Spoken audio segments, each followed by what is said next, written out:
안녕하세요. 저는 딸 셋, 그리고 아들 하나 키우고 있는 40대 워킹맘입니다. 저를 모르시는 분들은 아이를 넷이나 키우면서 사회생활까지 한다고 하면 모두가 독하다고 하시더라고요. 네, 저 독한 것도 맞아요. 첫 아이를 낳고 저도 집에서 애 키우면서 살림만 했던 경력 단절까지 이겨냈으니까요.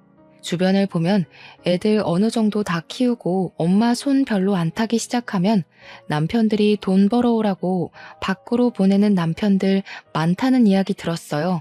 그리고 남편이랑 못 살겠지만 경제적으로 힘들어질 것 같아서 다 참고 사는 아내들 이야기도 많이 들었고, 저는 그런 분들에게 할 수 있다는 것을 보여주고 싶어 글을 적기로 마음먹었습니다.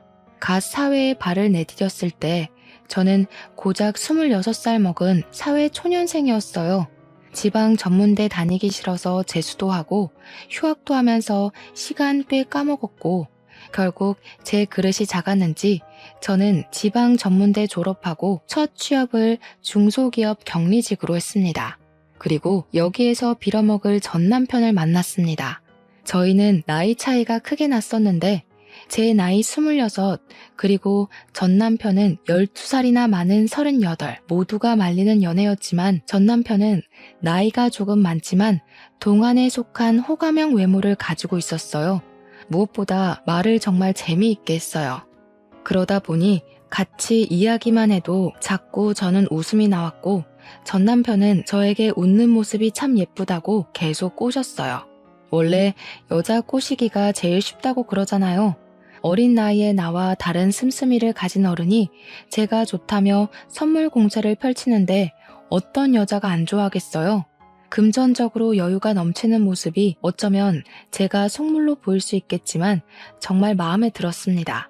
친정이 넉넉하지 못한 형편이라 항상 아끼고 사는 것이 몸에 박혀 있었는데, 이 남자와 함께 있으면 좀 욕심내도 괜찮을 것 같다고 생각했었거든요.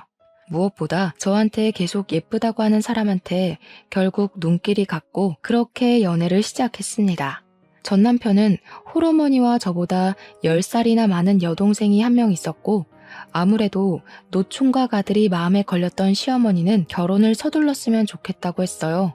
딱히 제가 더 어리다고 무시 안 하고 노총각 아들이 12살이나 어린 여자랑 결혼한다니까 처음에는 시어머니도 10살 많은 시누이도 저한테 정말 잘해주셨어요. 어른들이 그러죠. 어려서 아무것도 모를 때 시집가야 한다고. 제가 그 말에 속았습니다. 결국 결혼하기로 했고 연애와 결혼 준비 기간 포함해서 1년 만에 저희는 결혼식까지 속전속결로 끝났어요. 큰 트러블도 없이 앞으로 행복하게 살 수 있을 것 같았어요. 물론 처음에는 그랬습니다. 이래서 사람들이 결혼을 하는구나. 안정감 있는 느낌이 너무 좋았어요. 연애랑 결혼이랑 별로 다를 것 없더라고요. 평소와 다 똑같은데 출퇴근을 같이 한다는 것 말고는 전혀 달라진 것도 없었고 오히려 더 좋은 것들이 많았어요. 그냥 퇴근길에 맛집에서 맛있는 음식을 먹고 새로 개봉한 영화도 보고 주말이면 근교로 나들이도 가는데 어른들의 간섭과 통금만 없어진 느낌이라서 너무 좋았습니다. 하지만 달콤함은 너무 짧았고 우리 사이에 아기가 생기면서 많은 변화가 찾아왔어요. 시댁과 친정에서는 남들처럼 굳이 맞벌이 안 해도 남편이 돈 잘 번다는 이유로 아기는 엄마가 키워야 한다고 직접 키우기를 권했고, 남편 역시 제가 회사를 그만두고 집에서 살림하기를 원했어요. 어쩔 수 없이 경력 단절하고 남편에게 생활비 받았으면서 집에서 애 키우고 살림만 하기로 했어요. 처음에는 막막하고 답답하지만 나쁘지는 않았어요. 아침에 일찍 일어나지 않아도 괜찮고 매일매일 주말처럼 느껴지는 여유로운 일상이라서 나름 좋았어요. 하지만 집에서 전업주부로 지내면서 시어머니와 사소한 문제로 트러블이 생겼습니다. 천사처럼 좋던 시어머니는 제가 전업주부로 지내는 모습이 마음에 안 드셨는지 아니면 원래 본 모습이 이런 사람인 건지 모르겠지만 태도가 변하기 시작했습니다. 얘, 너는 친정에도 전화 그렇게 안 하니? 시어머니가 죽었는지 살았는지 궁금하지도 않아? 네가 그렇게 뜨신 밥 먹고 등 따뜻하게 지낼 수 있는 게 누구 덕분인데 이러니? 이런 사소한 부분에서 어린 게 티가 난다니까. 앞으로 일주일에 서너 번은 꼭 전화해라. 처음에는 왜 전화 한 통 안 하냐, 안부 전화는 왜 안 하냐며 서운하다고 하셨지만 오래 가지는 않았어요. 곧 딸이 태어나고 안부 전화에 대한 트러블은 사라졌습니다. 평소에는 전화를 걸어도 딱히 할 이야기가 없어 자주 걸지 않았지만 아이가 태어난 이후로는 특별한 대화가 없어도 영상통화로 아기 얼굴만 좀 보여주면 10분 정도가 지나고 아이가 울면 운다는 이유로 전화를 끊을 수 있었고, 그렇게 한동안 다시 평화가 찾아왔었죠. 인생은 고난의 연속이라고 했던 말, 태어나서 처음으로 인정하게 되었어요. 아이가 뒤집기를 하고 기어다니고 걷기 시작하면서 육아로 인한 트러블이 너무 많았어요. 애들은 몸에 열이 많잖아요. 매일 땀을 흘리면서 노는 아이에게 얇은 옷을 입히면 추운 겨울에 왜 옷을 얇게 입혔냐? 한창 호기심 많아질 시기에 소파 등반이라도 하면 애가 위험하게 노는데 왜 말리지 않냐면서 사사건건 육아에 참견하시기 시작했어요. 저도 나름대로 육아 서적도 읽고 맘카페에서 정보 공유도 받으면서 아이를 키웠는데 옛날 사고방식을 가진 어른들이 보기에는 못마땅한 것들이 많았나 봐요. 요즘 애들은 육아 공부도 한다는데 너는 그런 것도 안 하니? 아니면 어려서 모성애가 없어서 애를 방치하고 키우는 걸로 보인다. 애들한테 눈 잠시도 떼지 말고 항상 애가 먼저다. 하여튼 요즘 것들은 어머님, 요즘 애들 다 이러고 커요. 오히려 과잉 보호는 좋지 않다고 말도 많고요. 육아는 제가 알아서 할게요. 어머님이 이러시는 거 너무 불편해요. 뭐? 육아도 다 경험이 중요하단다. 어른들이 먼저 경험하고 느낀 거 조언해주면 예 알겠습니다 어머님 하고 받아들여야지. 또 말대꾸만 하고. 어디에서 배운 버릇이니? 육아에 대한 책도 많고 전문가들도 많아서 저도 다 보고 배우면서 키워요. 옛날 방식이 무조건 정답은 아니잖아요. 제가 알아서 키울게요. 그냥 안부 전화는 왜 안 하냐는 잔소리만 안 들었지. 다른 이유로 사람 미치게 했어요. 그리고 더 힘들었던 것은 시어머니와 부딪히는 일이 많아지면서 남편에게 하소연하기 시작하였고, 처음에는 우리 엄마 왜 저러는지 모르겠다고 자기 키울 때 안 그랬는데 왜 유난인지 모르겠다던 남편이 점점 저한테 질리기라도 했는지 변하기 시작했습니다. 어른이 말하면 고개 숙일 줄도 알아야지. 내가 계속 네 편 들었다고 따박따박 우리 엄마한테 자존심 세우는 거 좀 아니지 않냐? 결혼 초반이야. 네가 어리니까 사회성이 떨어져서 그런가 보다 하고 봐줬지. 1, 2년 됐으면 사회성 기를 때도 되지 않았냐? 언제는 어려서 좋다고 꼬셨으면서. 그리고 내 편 한 번만 들어주는 게 그렇게 힘들어요? 해결해달라는 것도 아닌데. 육아를 우리가 해야지 왜 어머님이 사사건건 간섭하시는지 저 모르겠어요.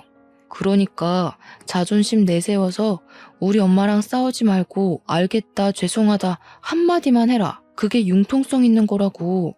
듣기 좋은 소리도 한두 번 들으면 듣기 싫다는데 내가 언제까지 네 감정 쓰레기통으로 살아야 하냐? 어머님도 힘들게 하는데 당신까지 왜 이래요? 그리고 당신도 살림이나 육아에 전혀 관심 하나도 없고 저 혼자 독박 육아하는 거 불공평한 것 같으니까 앞으로 나눠서 해요. 애를 저 혼자 만든 건 아니잖아요. 집에서 따뜻하게 살림이나 하고 쇼핑만 하고 지내니까 아주 배가 불렀다. 남들은 애 키우면서 밖에서 돈도 벌어다 온다는데 오늘은 또 뭐 샀냐? 쓸데없는 거 샀지? 집에서 내가 주는 돈 받아서 쓰면서 매번 20만 원씩 장 보는 거 개념이 없는 거 아니냐? 애가 아직 사회의 쓴맛을 안 봐서 돈 아까운 줄 모르나? 앞으로 네 경제 개념 기를 겸 영수증 제출하고 꼬박꼬박 보고해라. 굳이 신용카드를 써서 남편 휴대전화에 카드 승인 내역이 날아가는데도 꼭 저한테 가계부 쓰라고 종용하고 용돈으로 산 개인적인 물건이나 장보고 쓴 금액까지 모두 눈앞에서 영수증 보여달라고 명령질까지 했습니다. 마트에서 음식 재료 사는 것도 영수증 하나하나 다 비교하면서 몸에도 안 좋은데 애들 간식이 꼭 필요하냐? 얼마 전에 애들 신발 사지 않았느냐고 애들은 금방 크는데 신발을 또 사줬냐고 잔소리. 아이가 예쁜 것과 돈은 별개인가 봐요. 그렇게 애가 예뻐서 집에 오면 눈에서 꿀이 뚝뚝 떨어지면서 애 입에 들어가는 거 하나하나 다 참견하고 입는 옷이면 신는 신발까지 다 탐탁지 않아 했어요. 아이가 둘째라서 물려받을 옷이라도 있으면 모르겠지만 첫째인데 왜 이렇게 야박하게 구는 걸까요? 그러면서 자기 입에 들어가는 음식은 고기 없으면 밥도 안 먹고 그 나이에 편식하는 사람 처음 봤어요. 혹여나 친정 부모님 생신이라서 선물이라도 하나 해드리면 너무 비싼 거 사드린 거 아니냐고. 자기 엄마는 혼자지만 친정 부모님은 두 분이라서 금액 낮춰야 할 것 같다고 하는데 진짜 너무 정 떨어지고 서운하더라고요. 그리고 제가 자꾸 어려서 모른다, 너무 어리다고 시댁과 남편은 그랬지만 저는 아무리 어려도 집안일에 소홀했던 적 단언컨대 단 한 번도 없었어요. 어린 나이에도 불구하고 시집 오자마자 유산기가 있었던 임신 초기에도 작은 체구의 임신까지 해서 더 힘들었던 만삭 때도 100일도 지나지 않은 갓난아기를 키울 때도 집안 제사나 어버이날, 시어머니 생신 등 단 한 번도 거른 적 없었어요. 심지어 명절이나 제사 때는 애 등에 업고 장보고 음식하고 바닥에 앉아보지도 못하고 친척 어르신들 접대까지 다 했어요. 그렇게 일만 하다가 새벽에 겨우 서너 시간 쪽잠 자면서 새벽부터 또 일어나 차례상 차리고 친척 어르신들 식사 차려도 싫은 소리 한 번 하지 않았거든요. 시어머니는 옛날 사람이라 밖에서 사 먹는 음식 몸에 별로 좋은 거 없다고 외식을 싫어하셨는데 1년에 한 번 있는 생신 때도 매년 집에서 잔치처럼 한상 차림을 해드렸어요. 손이 많이 가는 갈비찜, 잡채, 그리고 식혜까지 전부 다 만들어도 고맙다는 말 한 번도 없이 매년 당연하다는 듯이 저한테 원하셨습니다. 그러다가 제가 마음이 힘들었는지 첫째 낳고는 모든 것이 다 괜찮았었는데 둘째가 생기고 출산 후에는 갑자기 산후 우울증이 와서 몸도 마음도 힘들었던 시기가 있었어요. 갓난아기와 이제 3살 먹은 아이까지 둘을 데리고 명절 지내려고 했더니 감당이 안 될 것 같다는 생각이 들어 처음으로 시어머니께 힘든 내색을 보였었습니다. 어머님, 애를 둘이나 데리고 제사 준비하려니까 너무 힘들어서 그러는데 올해만이라도 제사나 명절 음식은 업체에서 시켜서 할 수 있을까요? 요즘 정말 괜찮은 업체들 많대요. 옛날에는 애 5 낳고도 잘만 했다. 하여튼 요즘 어린 것들은 잔머리만 굴리지. 제사나 명절 음식은 정성이 중요한데 그저 돈 벌려고 하는 사람들이 음식에 정성을 쏟겠니? 매일 집에서 뒹굴뒹굴 우리 아들이 뼈 빠지게 벌어온 돈 쓰기만 하면서 뭐가 힘들다고. 그러면 올해만 음식 준비에 빠져도 괜찮을까요? 둘째 낳은 이후에 너무 몸이 안 좋아서 예전처럼 애까지 돌보면서 음식 준비, 친척 어르신들 대접까지는 조금 힘들 것 같아서요. 죄송해요. 이제 애 둘 낳으니까 세상이 다 네 것 같니? 태훈이가 너 싸고 도니까 네 마음대로 다 될 것 같아? 여우 같은 년, 남자를 어떻게 구워 삶았길래 태훈이가 꼼짝을 못해? 음식 이야기는 못 들은 걸로 하마. 제가 정말 어려서 몰랐던 걸까요? 제 주변 친구들은 요즘 독박 육아나 시집살이는 이혼 사유라던데 산후 우울증은 정말 마음에서 오는 병이 맞는 것 같아요. 시어머니와의 관계가 틀어지니까 점점 더 극심한 스트레스에 불면증도 찾아오고 몸도 아프기 시작했어요. 이렇게 참다가는 정말 큰 병이라도 걸릴 것 같아서 고민 끝에 너무 힘들어서 남편에게 한 번 더 부탁했지만 남편의 입장도 시어머니와 비슷했어요. 여보, 둘째 낳고 몸이 너무 안 좋아서 그러는데 이번 제사 음식은 사서 지내자고 당신이 어머님께 말씀 한번 드릴 수 있어요? 뭐? 내가 너 용돈이랑 생활비를 왜 주는데 집에서 살림만 하는 애가 왜 그 살림조차 하기 싫어하냐? 내가 남들처럼 나가서 돈 벌어오라고 했냐? 돈 많은 처가를 바랬냐? 그냥 애 키우고 살림만 하라니까 그게 싫어? 제가 뭐 이유도 없이 살림하기 싫다고 했나요? 산후 우울증 대부분의 여자가 겪는다고 그러잖아요. 가끔 뉴스에서 산모가 아이와 함께 극단적인 선택까지 했다는 기사를 봤었는데요. 예전에는 저런 선택을 한 아기 엄마는 모성애가 그리도 없을까 하고 생각했었는데 막상 상황이 이렇게 될수록 제가 뉴스에 나오던 그런 엄마가 될 수 있을 것만 같았어요. 결국 남편과 시어머니의 성화에 이기지 못한 저는 갓난아이는 등에 업고 3살 아이는 달래면서 시아버지 제사 준비하게 되었고 시어머니와 시누이는 손가락 하나 까딱하지 않았어요. 애 우는데 보고만 있으면 애가 울음 그치겠어? 좀 달래. 하나밖에 없는 시아버지 제사상 차리기도 싫다고 시위하는 거야 뭐야? 똑바로 좀 하자. 아가씨한테도 하나밖에 없는 아버지 아니에요? 아니면 애들이라도 좀 봐주세요. 애들 보기 싫으시면 음식이라도 도와주시던가요. 저도 몸이 여러 개가 아니잖아요. 혼자서 애도 보랴 음식도 하려고 하니까 진짜 너무 힘들어요. 얘 좀 봐라. 저기요. 눈 똑바로 뜨고 말 대꾸하네? 내가 처음부터 너 너무 예뻐해서 만만해? 시집 와서 돈도 안 벌고 남편이 주는 돈으로 호화롭게 지내니까 눈에 보이는 게 없니? 전 타는 냄새 나잖아. 부엌에서 정신을 왜 놓고 있어? 그리고 우리 애들 먹게 과일 좀 깎고. 처음부터 시누이가 저한테 이러지는 않았어요. 시누이가 저보다 10살이 많았지만 그래도 새언니라고 부르면서 저한테 잘해주던 사람이었는데 남편과 시어머니의 행동이 나를 하대하면 하대할수록 시누이도 똑같이 변했어요. 마치 어린 부하 직원 다루듯 반말 찍찍하고 나중에는 새언니라는 호칭조차 쓰지 않았고 혹시나 저를 부를 일이 생기면 여기저기 하면서 손짓으로 불렀습니다. 집안 어른들 다 모인 날이면 부엌대기 다루듯이 이거 해라 저거 해라 사람을 괴롭혔어요. 지금 생각하면 너무 한심하기 짝이 없는 이야기들인데 왜 이걸 미련하게 다 참고 살았냐고 지금은 모두 욕하지만 당시에는 아무래도 친정이 부유한 것도 아니고 그렇다고 제가 좋은 대학을 나와서 학벌이나 경력이 대단한 것도 아니었죠. 이혼하면 당장 먹고 살 걱정이 먼저였고 이런 이유로 어린 2딸 양육권도 빼앗길 것 같은 생각이 들었어요. 크게 집안 행사만 아니면 시댁에서 가정부 취급받을 일도 없었고 남편이랑 살면 경제적으로 어렵지는 않으니까 1년의 날짜로 따지면 한 달도 안 되는 시간 때문에 이혼하고 싶지는 않았던 것 같아요. 그리고 이혼하면 흔히들 말하는 실패한 인생이 될 것만 같아서 그냥 참고 살기로 했어요.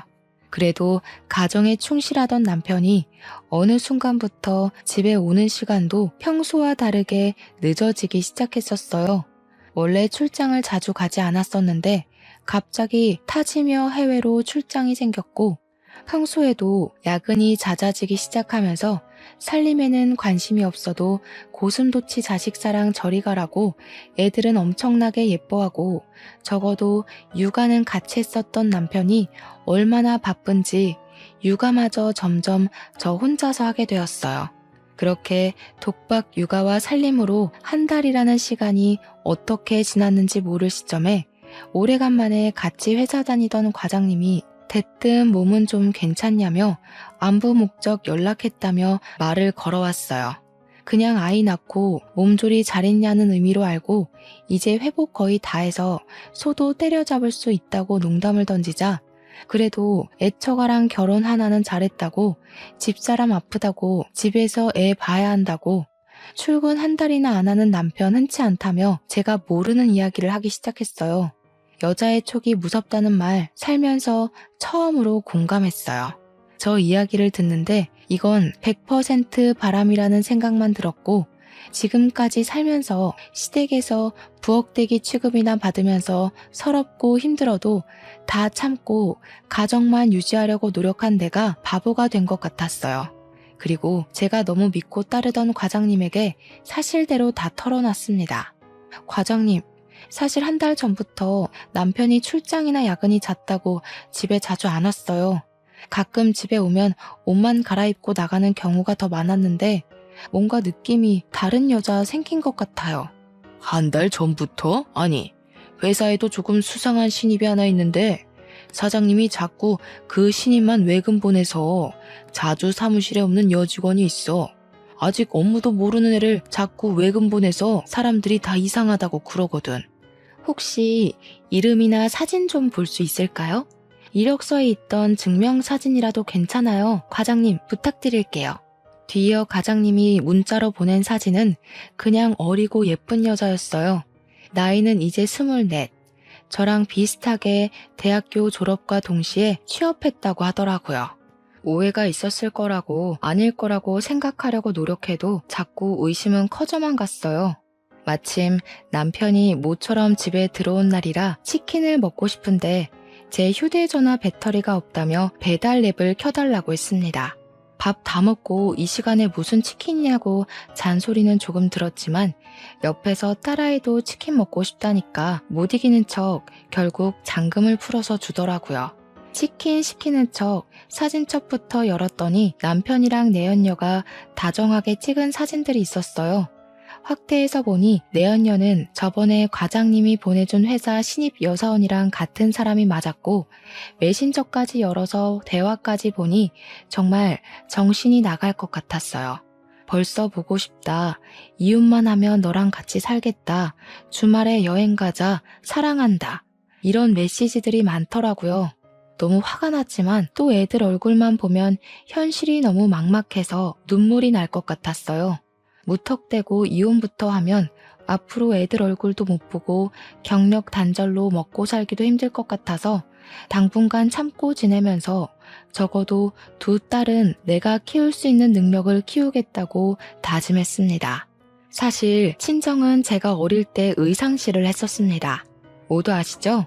동네에서 제법 큰 의상실을 친정 부모님이 운영하였지만 기성복 시대가 열리면서 의상실들은 하나같이 다 망해서 사라졌어요. 친정 부모님은 그래도 업을 살리겠다고 세탁소와 옷수선을 하고 있고요. 저는 아이들을 키우면서 내가 할 수 있고 쉽게 배울 수 있는 것을 찾다가 애들은 어린이집 보내고 하루에 6시간씩 친정에 가서 아기 옷 만드는 것을 배웠어요. 당장 수익을 내고 싶은 욕심도 없었고 그냥 내 딸이 입으면 좋을 것 같은 옷들을 진짜 정성스럽게 만들어서 애들한테 입히고 예쁘게 사진도 찍어서 인터넷에 올렸습니다. 그러자 딸 가진 아기 엄마들한테 연락이 많이 왔고 구매를 희망하는 엄마들도 간혹 있어서 그렇게 조금씩 팔기 시작했습니다. 쇼를 한다 쇼를 해. 그냥 집에서 애나 키울 것이지 쇼를 해라. 그렇게 팔아봤자 푼돈 아니냐? 하여튼 먹고 살만하니까 한가해서 이딴 거나 하지. 애들한테 소홀하기만 해라. 나 이번 주 출장이다. 저는 남편의 외도를 알면서도 1년이라는 시간 꾹 참고 버티면서 돈을 모으기 시작했어요. 노력은 배신 안 한다고 했었나요? 정말 묵묵히 일만 했더니 꾸준히 구매해준 엄마들이 생기고 맘카페에서 공동구매로 진행하면서 점점 사업이 커져갔습니다. 사려는 엄마들이 늘어나면서 대량 생산을 위해서 공장까지 계약해서 옷을 만들기 시작했어요. 정말 눈코 뜰 새 없이 너무 바쁜 시간을 보냈고 시어머니에게 안부 전화도 일주일 넘게 하지 못했어요. 시어머니 성격에 그냥 넘어가실 분이 아니었고 우리 집으로 찾아오셨어요. 너 요즘 친정에 갔다가 매일 이렇게 늦은 시간에 집에 오니? 우리 아들 돈 받아 처먹으면서 가정은 나 몰라라. 결혼하면 출가 외인인데 친정에 가 있는 시간이 너무 길다. 이럴 거면 나 너랑 우리 아들 결혼 안 시켰다. 네가 이따위로 행동하는 거 보면 내 속이 다 터지니까 그냥 이혼해라. 우리 아들 능력 좋아서 괜찮은 며느리 줄을 섰다. 그냥 잠깐 애들 어린이집에 간 시간에만 하는 거라서 가정에 소홀하지 않았어요. 그리고 잘 지내고 있는데 갑자기 이혼하라는 거 좀 듣기 거북하네요, 어머님. 저 되바라진 년이 입만 살아서 가정에 소홀하지 않다는 애가 시애미가 죽었는지 궁금하지도 않아? 꼭 이렇게 찾아오게 만들고 사업은 아무나 하는 줄 아는 게냐? 그냥 집에서 밥이나 하고 애나 키워라. 웃기지만 제 사업이 입소문을 타면서 점점 더 커질수록 남편 회사는 더 힘들어지고 있었습니다. 하지만 남편은 내연녀에게 푹 빠져서 제 사업에는 관심도 없었고 그저 푼돈이라고 확신하고 무시했어요. 그러다가 남편 회사가 어느 순간부터 일이 꼬이기 시작했고 주변 지인들에게 돈을 빌리기 시작했어요. 여자한테 빠져서 회사 일에 관심이 없으니 당연히 점점 더 회사는 어렵고 빚 갚을 날짜는 다가오는데 돈은 안 들어오고 빚을 빚으로 돌려막기 하면서 몇 개월 버티더니 결국 빚을 갚지 못해 부도가 났습니다. 회사랑 가지고 있던 땅을 전부 처분해도 3억이나 부족했고 결국 집을 팔아야 빚을 다 갚을 수 있었어요. 남편의 입장은 애들 키우려면 집은 있어야 한다고 지금 땅이랑 집을 다 제 명의로 돌리고 위장 이혼하자고 하더군요. 당장이라도 가압류, 압류, 민사소송과 형사소송이 걸릴 수도 있다고 남은 재산을 다 제 명의로 돌리고 이혼했어요. 빚은 갚지도 않고 현금으로 2억 챙겨서 베트남으로 도망까지 갔습니다. 정말 웃긴 건 이 와중에도 내연녀를 데리고 갔더라고요. 그 여자 SNS는 온통 베트남에서 지내는 사진으로 도배가 된 상태고 전 남편은 오히려 한국에 있을 때보다 더 잘 지내는 것 같았어요. 저희는 시어머니에게 위장 이혼이라고 밝히면 어느 순간 소문이 날 수도 있을 것을 고려해 회사가 망했다느니 빚쟁이들한테 쫓기고 있다느니 그런 이야기는 하지 않고 남편이 베트남으로 장기 출장 갔다고만 했어요. 그렇게 3년이라는 시간 시댁에도 비밀로 하고 저는 묵묵히 혼자서 애들을 키우면서 지냈습니다. 꼴에 전 남편은 제 새끼라고 애들은 잘 지내냐, 애들 많이 컸겠다 하면서 보고 싶다고 사진 좀 보내라고 연락은 왔지만 베트남에서 살림 차리고 행복한 시간을 보내느라 제 생각은 안중에도 없는 것 같았어요. 왜냐하면 저에게 혼자 애들 키운다고 고생이 많다느니 미안하다는 말은 한 번도 하지 않았으니까요. 애들도 점점 아빠가 없다는 현실에 익숙해지고 점점 크면서 저와 셋이서 지내는 생활에 익숙해졌어요. 그리고 애들도 할머니가 엄마를 싫어한다는 것을 인지하면서 할머니 집에 가는 것을 좋아하지 않았고요. 이런 이유와 사업이 바빠지면서 정신이 없어 시댁의 발길을 끊었더니 또 시어머니의 폭언이 시작되었어요. 정말 3년 내내 육아며 살림, 사업 모든 것에 여전히 간섭이 심하셨고 심지어 저에게 자기 아들이 다른 여자랑 바람나서 사업 다 말아먹고 베트남으로 야반도주한 건 꿈에도 모르고 저를 무시하는 발언과 폭언으로 기죽이기만 하셨습니다. 가끔 정도가 지나친 날에는 시어머니에게 있는 그대로 털어내고 인연 끊고 싶었던 날도 많았어요. 사람들은 가끔 이해가 안 간다면서 시어머니에게 왜 비밀로 했냐고 하는데 시어머니 나이도 많으시고 그냥 며느리로서 마지막으로 해드릴 수 있는 배려라고 생각해서 그랬어요. 그렇게 예뻐하던 아들이 하루아침에 빚쟁이가 되어서 이혼하고 해외로 도피했다고 하면 큰 충격에 어떻게 되실 수도 있을 것 같았거든요. 네가 너무 뻣뻣하게 굴어서 우리 아들이 장기 출장 간 거 아니니? 살면서 한 번도 이렇게 길게 출장 나간 적이 없던 애다. 여자가 드세면 남자가 집 밖으로 겉도는 거다. 이게 다 매력이 없는 네 탓이다. 어머님, 요즘 그런 마인드로 사람들이랑 이야기 나누시면 욕 드세요. 그리고 태훈 씨는 사업자 출장 나갔는데 이게 왜 저랑 상관이 있는 걸까요? 좀 기분 나쁘네요. 이게 두고 보자 하니까 이제 잘 보일 남편이 옆에 없다고 말 대꾸 하는 게냐? 너 그러다가 태훈이가 베트남에서 베트남 여자라도 만나서 돌아오면 그때도 이렇게 큰 소리 칠 수 있겠니? 나는 정이고 애들이고 뭐 없다. 그냥 내 아들이 선택한 여자 고를 거니까. 네, 나중에 꼭 그 말 지키셨으면 좋겠어요. 저도 차라리 태훈 씨가 베트남 여자 만났으면 좋겠네요. 그리고 3년 동안 코빼기도 안 보이는 남편이면 사실상 이혼한 거랑 다를 거 없다고 생각해요. 그러니까 어머님도 저한테 이러실 권리 없으세요. 저 아범한테 생활비도 안 받고 제 돈으로 애들 키우고 있으니까. 너 그 사업 누구 덕에 잘 된 것 같냐? 다 태훈이가 벌이가 좋아서 네가 조급함 없게 한 거 아니냐? 그리고 돈 좀 본다고 유세 떠는 거 아니다. 우리 아들은 더 잘 벌어도 너한테 돈으로 유세 안 떨었잖냐. 사람이 가진 것 좀 더 있다고 유세 떨면 복 나간다.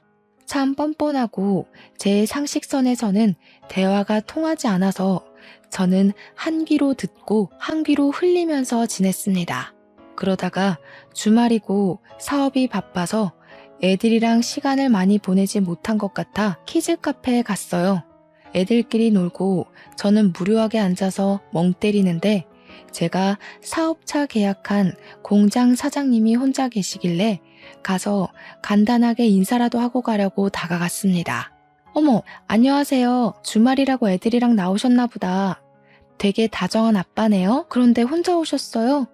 보통 이런 키즈 카페는 아빠랑 애들끼리는 잘 안 오는데 주변 테이블만 봐도 다 엄마들만 있잖아요. 정말 대단하세요. 아, 안녕하세요. 애 엄마가 없어서 제가 같이 왔네요. 뭐 요즘 이혼이 흠은 아니니까. 거래처 사장님들은 대부분 다 제가 이혼한 이유 아시던데 남한테 별로 관심이 없으시죠? 와이프는 애 태어나고 얼마 안 지나서 저랑 동업하던 친구랑 바람나서 어린 딸도 버리고 도망갔어요. 제가 실수했네요. 남자 혼자서 딸 키우려면 진짜 힘드시겠어요. 한창 엄마 손이 많이 필요한데. 제가 실수로 비밀 하나 들었으니까 저도 제 비밀 하나 말씀드릴게요. 저도 이혼했어요. 3년 지났나? 남편이 하던 사업 다 말아먹고 위장 이혼하자고 해서 했더니 베트남으로 내연녀랑 도망가더라고요. 그래서 저도 애들 혼자서 키워요. 딸만 둘이거든요. 그렇게 힘든 시간 보내면서 사업까지 하시고 정말 대단하신데요? 저는 애가 하나라서 둘이 여행을 가도 항상 서먹하더라고요. 혹시 다음에 시간 맞으면 애들 데리고 근교라도 좋으니까 주말에 나들이도 다니고 봄에는 소풍이라도 같이 다니실래요? 어휴, 저는 좋죠. 원래 애들은 애들끼리 있으면 자기들끼리 논다고 정신 하나도 없잖아요. 당장 다음 주말에 식물원 같이 가실래요? 저희 애들이 거기 새 먹이 주는 이벤트가 있다고 가고 싶대서 가기로 했거든요. 그렇게 주말마다 애들 데리고 만나서 좋은 곳도 가고 캠핑도 다니고 바빠서 여행이나 나들이를 갈 수 없으면 저녁이나 점심에 꼭 같이 만나서 외식이라도 했습니다. 공장 사장님은 만나면 만날수록 정말 괜찮은 사람이었고 제 딸들에게도 아빠의 빈자리가 느껴지지 않을 정도로 잘해줬어요. 전 남편이 베트남으로 떠나고 아빠를 엄청나게 찾던 아이들이 점점 아빠를 찾지 않았고 심지어 나중에는 애들도 아저씨가 아빠면 좋겠다고 하는데 마음이 참 좋지는 않았어요. 애들이 지난 3년간 저한테 티는 내지 않았지만 아빠가 아주 필요했던 것 같아서요. 그리고 저는 애초에 처음부터 전 남편을 기다릴 생각도 없었습니다. 저 혼자 애들 키우면서 경제적으로 힘들지 않게 살기 위해서 옷 사업을 시작한 거라 말이 위장 이혼이지만 그저 저에게는 이혼이었어요. 명의 이전한 땅과 집은 위자료 그 이상도 그 이하도 아니라고 생각하고요. 제가 이기적인 거 아니잖아요. 집이랑 땅이라니까 되게 거액을 챙긴 것 같지만 돈으로 따지면 고작 3억입니다. 두 아이를 아빠도 없이 혼자 키우기 위해서 3억도 받으면 안 되나요? 공장 사장님과 비록 애들 때문에 만났었지만 많은 이야기를 하면서 많이 가까워졌고 다정한 모습과 아이들에게 해주는 모습에 반해 좋은 감정으로 만나는 사이로 발전까지 했습니다. 첫째 딸이 7살이 되던 해에 갑자기 애들 초등학교 입학 전에 살림 합치자는 이야기가 나와서 결혼식은 따로 올리지 않았지만 양가 식구들 모시고 간단하게 식사하면서 재혼하게 되었어요. 재혼한 이후로 애들은 친아빠를 찾지 않았고 저도 딱히 애들이랑 전 남편이랑 통화를 시켜주지 않았습니다. 애들은 어느새 자라서 초등학교 입학도 했고 딸만 셋이던 우리는 아들도 하나 생겼어요.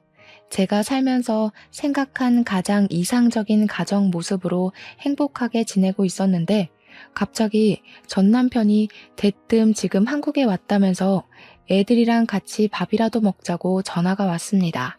계속된 거절에도 전 남편은 포기를 하지 않아 결국 그 식사 자리에는 저 혼자 나갔어요. 이제 애들 갓난아기 아니야.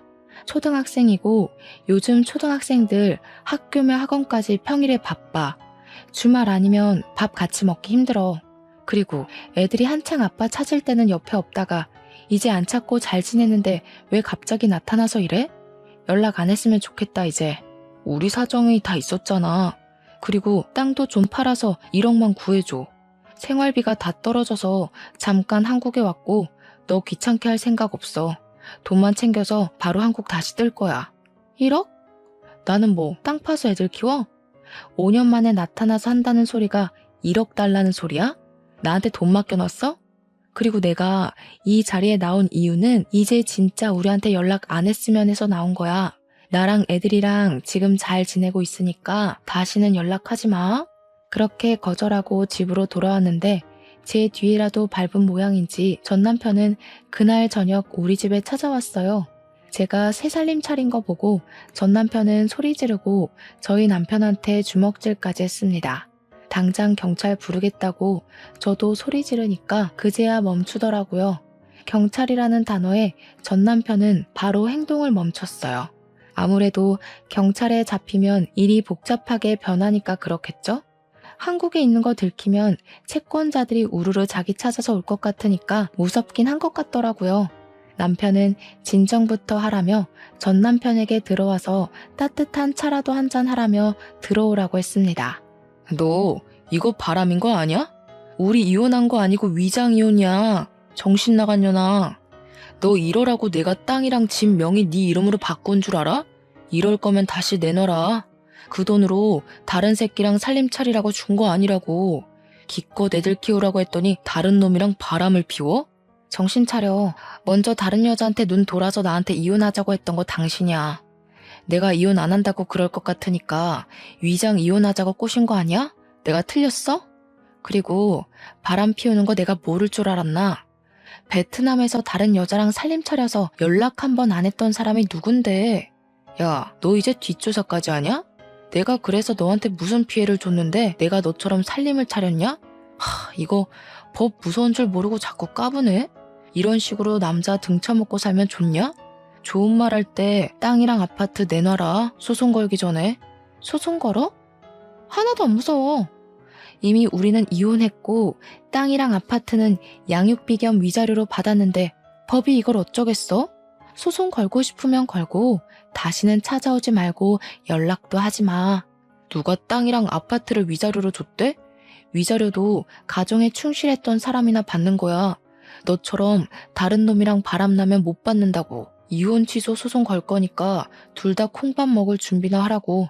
화가 머리끝까지 난 전 남편은 그렇게 나가고 정말 얼마 지나지 않아 이혼 취소와 더불어 집, 땅 명의에 관한 고소장이 날아왔지만 남편의 친한 친구가 대형 로펌 변호사라서 도움을 받았어요.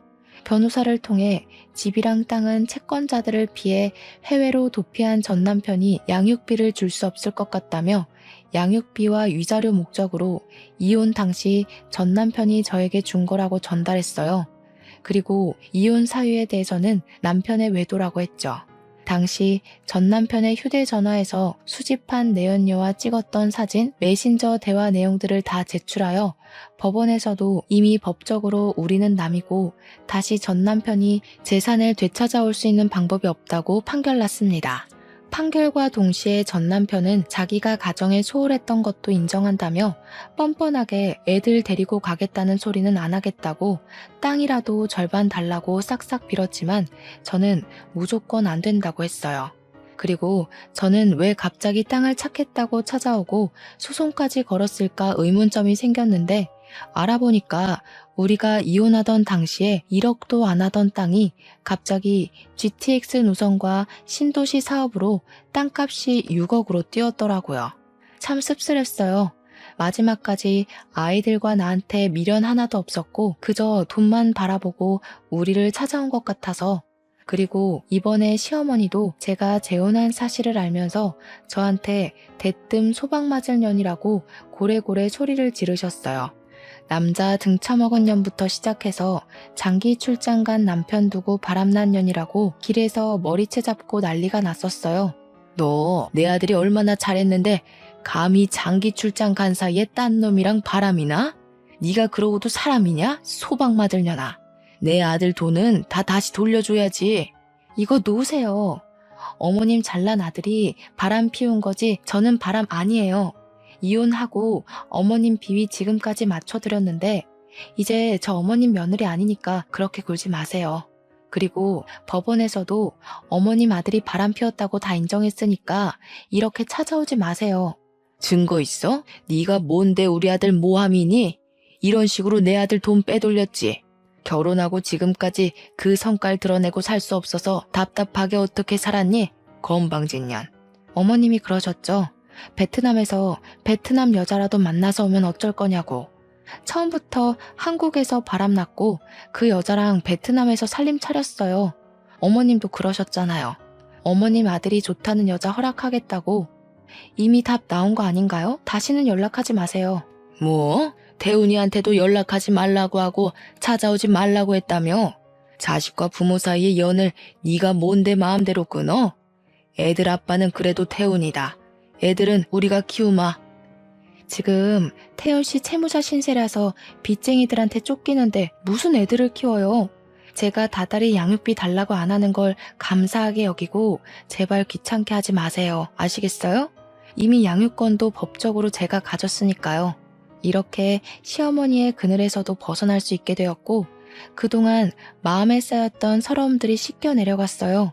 이후로도 제발 아파트라도 달라고 연락은 왔지만 저는 줄 이유가 없는 것 같다고 딱 끊어냈고 전 남편은 수중에 있던 돈이 다 떨어지자 내연녀는 빚쟁이랑 살기 싫다면서 도망갔다고 들었어요.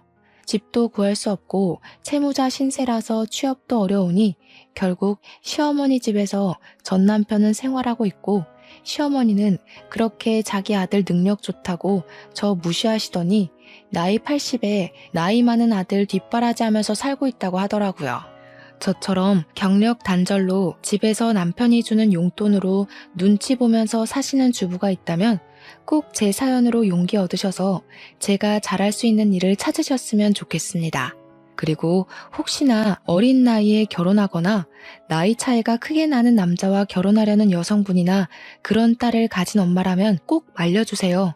저는 도시락 싸서 정말 쫓아다니면서 말리고 싶어요. 마지막으로 저는 살면서 정말 많은 사람을 만나야 사람 보는 눈이 길러진다는 거 믿게 되었어요. 비록 한 번의 실패는 있었지만 덕분에 지금은 정말 좋은 사람과 제가 생각하던 이상적인 가정을 이루고 행복하게 지내고 있습니다. 여러분들도 늘 행복하시고 길었던 제 사연 들어주셔서 정말로 감사합니다.